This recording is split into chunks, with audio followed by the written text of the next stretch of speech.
So I just want to say, everybody, thank you so much.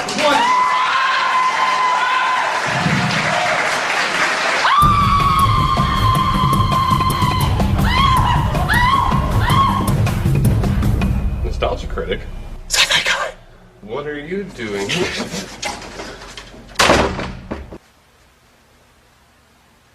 It's him. Hmm? Linkara. Lower your voice, sci-fi guy. He can smell geek. My God. Linkara. Why, in Star Trek circles, he's known simply as Linkara. Yes, the ultimate Star Trek nerd. He has heard about my Star Trek month. He wants to do a crossover review with me on Star Trek Insurrection. But I won't let him. No, no, no. All his stupid little nitpickiness that nobody cares about is not going to spoil my review. And I have found a perfect hiding spot. He will never look for me here.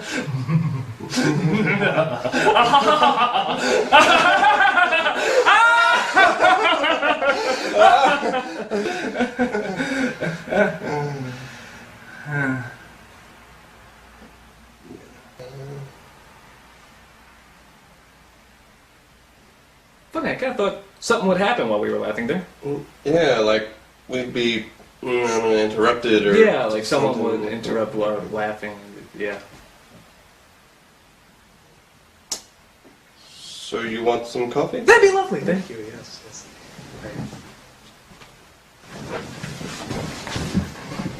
Might as well see what's on the television.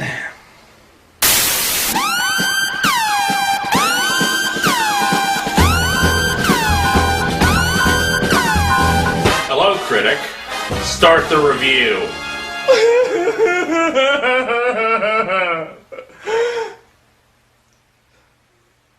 Last time in the good Star Trek movie. Picard goes through a Borg identity.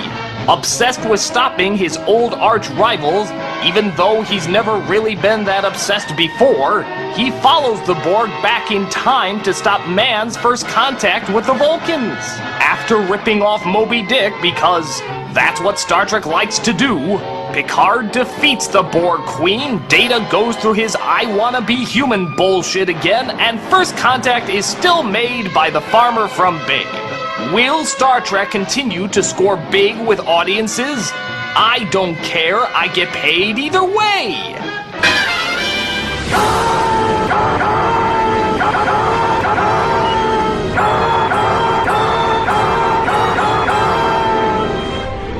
And now we come to the final film in Star Trek month, Star Trek Insurrection, with special guest star Linkara.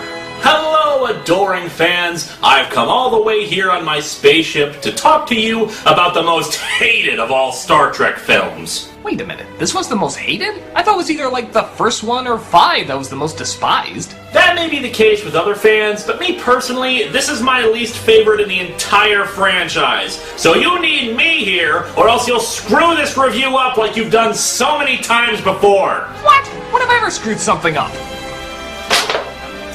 In your Battlefield Earth review, you said the Cyclos never have explosions on their planet, when that's not what they said in the movie. It was that the air they breathed reacted violently to radiation. My God, you're defending Battlefield Earth? No, I'm pointing out the fact that you never get details right. So we're gonna do this together so it gets done correctly. So, let's not waste any time. Let's dive right into... Am I in this? Well, it's kinda just a duo thing. But it's my room. Yeah. Okay, I guess I'll just go stand silently in the corner.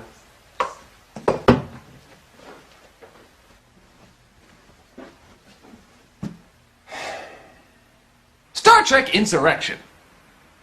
So we open on the Shire as we see a peaceful alien people called the Baku taking care of their planet. Funny how these people who don't believe in machines have an irrigation system set up for their crops. It's almost as if machines are helpful or something. And on top of that, the original series got away with people who looked exactly like humans because it was a low-budget 60s TV series. This is a multi-million-dollar movie. Buy some damn forehead bumps or something. But we see there's Starfleet personnel in invisible suits keeping track of the people in the city. The android! He's out of control!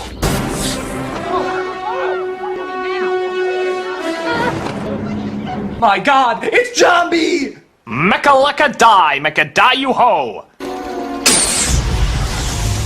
He takes a phaser and reveals the Federation's base, which is remarkably close, isn't it? Wouldn't it make more sense to monitor them in space so that nobody bumps into it? And what, did they do the construction in invisible suits? They never heard the invisible bulldozers put it together? But heck with that, we have this subplot that goes nowhere. Our guests have arrived. They are eating the floral arrangements on the banquet tables. I guess they don't believe in cocktails before dinner. Are they vegetarian? That's not in there. Perhaps we should have the chef whip up a light balsamic vinaigrette, something that goes well with chrysanthemums. Wow, that was 4 lines in a row dedicated to plants. Gives you some idea of the thrill ride we're in for with this movie. Remember, they have a significantly less advanced technology than ours. They only achieved warp drive last year. And the Federation Council decided to make them a protectorate so quickly. In view of our losses to the Borg and the Dominion, the Council feels we need all the allies we can get these days. Remember this, I'll have a tangent on it later. What, did he say the word Dominion wrong or something? Yes, but that's beside the point. We'll get to it later. Captain, Mr. Ward, Worf. what the hell are you doing here? I was at the Manzar colony. He's a little late, Geordie. Can I wait? I don't think so. It doesn't matter. You're here, we'll cast you. Welcome aboard the Enterprise. Captain Picard, may I welcome you in the time-honored tradition of my people. So he meets up with the Oompa Loompa Queen, and she partakes in the tradition of making bald men look like Dorothy from The Wizard of Oz. Well, Data should have been back by now. They were only scheduled to observe the Baku village for 1 week. But Picardahontas, I would have gone with Jean-Luc Juia. okay, that's pretty good, is told about Data and has to go figure out what's wrong. Geordie, would you set up a secure comm link with the Admiral in the anteroom? I see. Captain, Harz Adislo, we met at the Nelbeto conference last year. Did you ever have a chance to read my paper on thermionic transconductance? Would you excuse me? Who was that guy? I don't know. Well, you've seen all the shows. Has he ever popped up? Not that I'm aware of. Well, maybe he'll explain it in his next scene. He doesn't have a next scene. You mean he just completely Vanishes.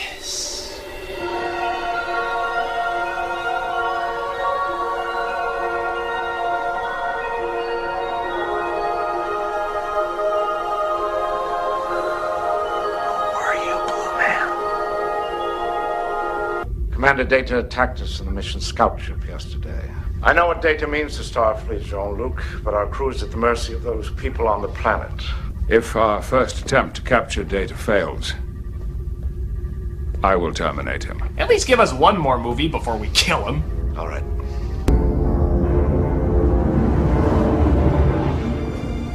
Come out, wherever you are. Sir? That's something that my mother... Well, that was a thrilling backstory. Yeah, I wonder what other character insights we're gonna glance over. You know, this reminds me of when I was a little girl in Alaska. Oh, what was that? Seeing how he responds to threats, I wonder how he would respond. So in a maneuver I don't really understand, they figure out singing to him will somehow break his programming. A British tar is a soaring soul. His nose should pant, And his lips should curl. his cheeks should flame, And his brow should furl. his nose should pant, and his lips should curl. Okay, has Star Trek just become a musical? Between Rover Warrior Boat Lifeforms and this, I've heard less singing in Sesame Street! I mean, what Star Trek fan would actually enjoy this? His eyes should flash with an inboard fire, his brow with scorn be he wrong. He never should bow down to I love the classics. Oh, the throat should frown. So the singing surprisingly does work as the team beams down where they see the Baku playing a friendly game of CG ball. We were under the impression they were being held against their will. The artificial life form would not allow them to leave. Apparently, he was taken ill. There was a phase variance in his positronic matrix which we were unable to repair. I think the captain finds it hard to believe that we'd have any skills repairing a positronic device. Well, yeah, since you clearly explained that you don't use technology. Our technological abilities are not apparent because we have chosen not to employ them in our daily lives. We believe that when you create a machine to do the work of a man, you take something away from the man. Then how can you know the latest technology? Don't get me wrong, I understand studying technology, but how can you keep up with the latest technology on a planet forbidding technology without any goddamn technology? Magic. Shut up! But at one time we explored the galaxy just as you do. You have warp capability. Capability, yes. But where can warp drive take us, except away from here? Yeah, I guess if Star Trek has taught us anything, it's that space is pretty boring. I'm sorry, but I'm not behind this, at least not in the way these pompous jerks are flaunting it. First of all, you have machines. We saw your irrigation line, you idiots. And those clothes look pretty damn well tailored for people who don't have the ability to manufacture them properly. Second, this movie builds this place up as paradise, as Eden or perfection. However, their philosophy is the complete opposite of what Star Trek stands for. Star Trek, in the end, is about how advanced technology has done us so much good, allows us to do so many great things, and that the future is a bright one, partially because we want for nothing. This movie, however, tells us we need to get back to nature and be smug hippie jackasses who reject technology and machines in favor of being so inbred that we don't believe in any other colors for our clothes except brown. Yikes, Linkara. I'm sorry, but I really hate these people. They piss me off. What, do you hate Amish people too? No, they hate me. But at least the Amish have religious reasons for rejecting technology. These guys are just dumb. We see them using tools. And in the end, what is technology but just advanced tools? Well, on the bright side, it's not like we have to deal with them that often. They're the focus of the movie. Fuck. But the atmosphere of the planet starts playing with the crew's molecular structure, which makes everybody get all, for lack of a better word, pubertish. Worf grows a pimple, Picard gets all energetic, and half the crew starts acting like horny kids. Yuck! Yuck! I never kissed you with a beard before. Uh-huh. What was that? That was a clip from the show. Oh God, don't tell me. Yes, I have every episode of Star Trek in my ship's databanks. I intend to use them throughout this review whenever the continuity seems off. Come to think of it, we could probably have used that a few scenes ago. Mind if we go back? I'll take that as a no. All I know is that he was functioning normally until he was shot. Then his failsafe system was activated. Failsafe? His ethical and moral subroutines took over all of his basic functions. But you're saying that he still knew the difference between right and wrong. In a sense, that's all he knew. Yes, because the ethical battles of right and wrong are now easily programmable facts in the future. Hey Data, which of these is ethically sound? Abortion, stem cell research, death penalty. That's what I thought. But they get Data back to normal, and he takes them to the last place he remembers before his programming went wacky. I believe I know what is causing the neutrino emissions. Yep, no machines, except for this giant machine-looking thing here to drain the lake. But that's as common as a garden hoe, isn't it? Oh, and did I mention they have a dam, too? That's right, a dam. As in, these are some damn big hypocrites. They discover an invisible ship with a holodeck replica of their town in it. Another thing that they could have just worked on in space. But some bad guys see them and start to attack.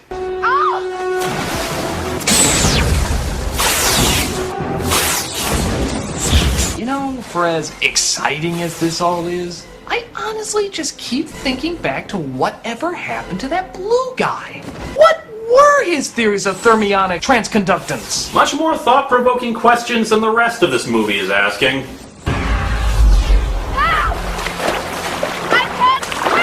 Oh, what? Are you kidding me?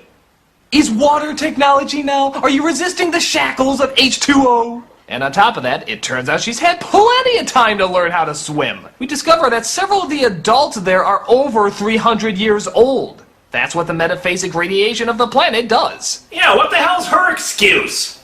In 300 years, You never learned to swim. I just haven't got around to it yet. You are stupid! So basically, the Federation wants to use the planet as a means to find cures and other medical miracles. Sounds good. So what, have they talked to these people about working together, or? Nope, they just plan to beam them off the planet when they're asleep.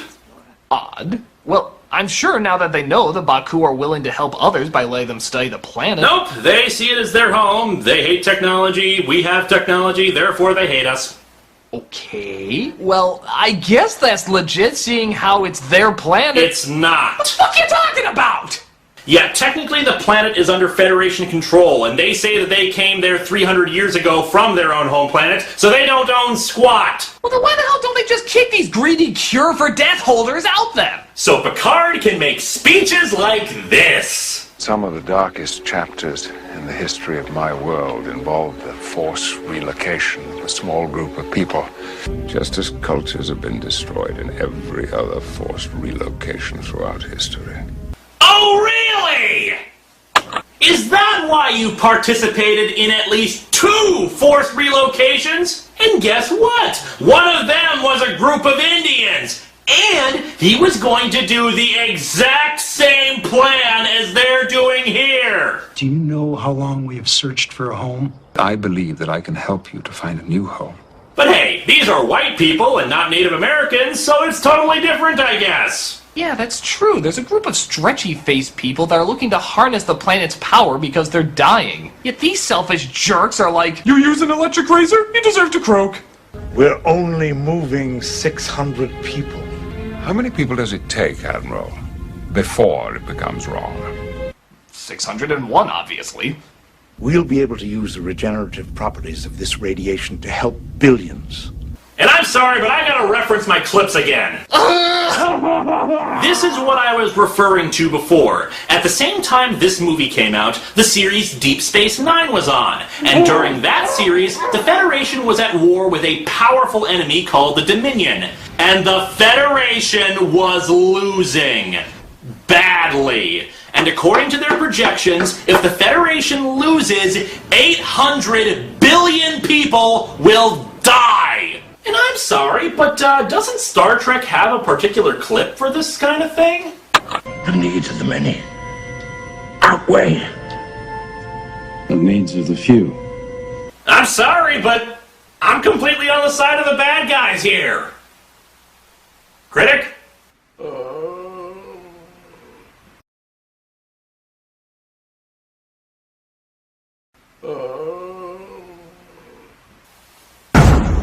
What? I'm done. The movie's over? No. Screw you then. Alright, so Picard decides to go down alone. If he's going down alone, why does he have all those guns? He can't carry them all, and the Baku already said that they won't use weapons. Well, because he knows his crew is gonna throw the same bullshit that every Star Trek crew throws. I don't want you to come. We're coming. Okay.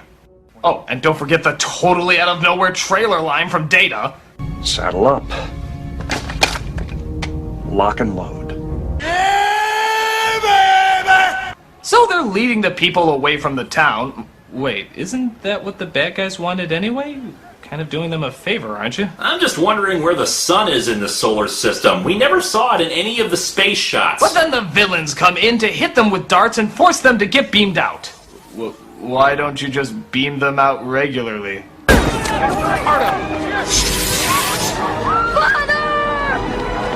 But they get away. I'm guessing they just sort of cut off screen and then they're somewhere else, as Data tries to comfort the boy who just lost his father. Do machines ever play? Yes. I play the violin. Look, if you want to know what it's like to be a child, you need to learn to play.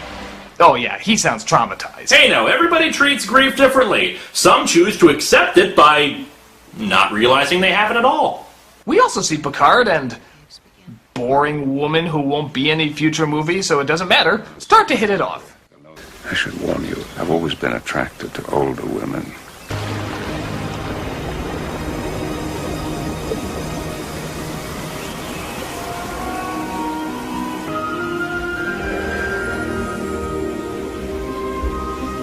How are you doing this? No more questions. Yeah, questions! Lots of questions! Yeah, this is science fiction. At least some questions have to be answered. Nothing? Nothing at all? Okay, she's a wizard. Anyway, we see more Mega Man robots catch up with them, and they try hiding in a cave. Thanks for saving us with your technology. By the way, we hate technology. While that's going on, the bad guys are attacking the Enterprise while Riker tries to escape them. You ever notice a pattern in these movies? Picard leaves the ship, and Riker always destroys it. Computer, access manual steering column. Transfer helm controls to manual. A joystick. Riker is piloting the ship with a joystick. This has just become a half-assed Wing Commander game, folks. Now, let's be fair. A real video game version of this film would be far worse. Do you think the moving of 600 people to save 800 billion people is ethically sound? You have selected yes. You are, of course, wrong. Game over. But they then get stuck in a cave, and a bunch of rocks fall on top of that boring lady. Picard then says dialogue that even Rick Astley wouldn't put in one of his love songs. Stay with me. Help me find the power to keep you in this moment. Stay with me. Don't let go of this moment. Stay with me. Don't let go of this moment. But then something remarkable happens, I guess. She slows down the moment so that the others can arrive in time. Oh, I thought she was gonna have an emotion. Hey, I said remarkable, not a miracle. She's stabilizing. Oh, thanks for saving me with your medical technology. By the way, I hate technology.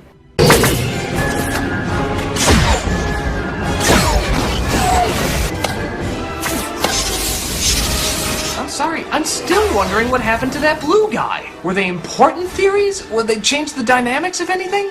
So in a twist, or at least I think that's what they're calling it, it turns out that the dying race called the Sona are the exact same race as the Baku. They just left the planet so they didn't have the healing powers that the Baku had. So as you can see, the ethical standpoint of this movie is so weak that they had to make up other reasons to hate the bad guys. Well, you can also tell he's the villain by the fact that he looks like Salieri's skin melting.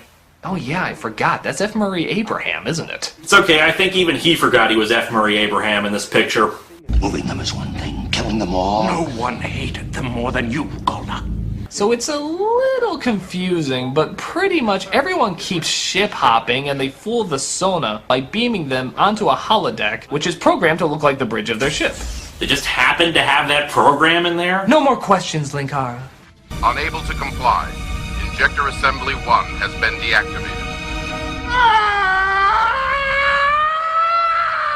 He screams like a baby elephant and then goes over to the collector device for the rings, and then Picard beams over there and they have a really crappy action scene, blah blah blah. You're really going to risk igniting the exhaust? All right. I will. Most useless villain ever.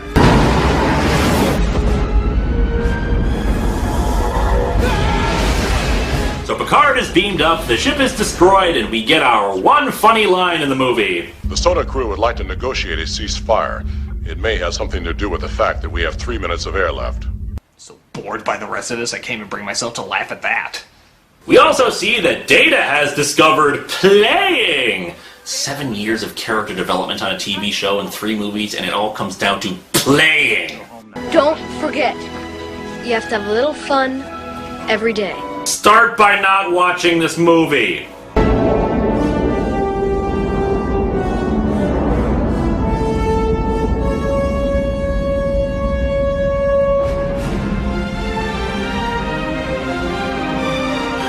Linkara, I'm not gonna lie, I do think that's the worst one. You see?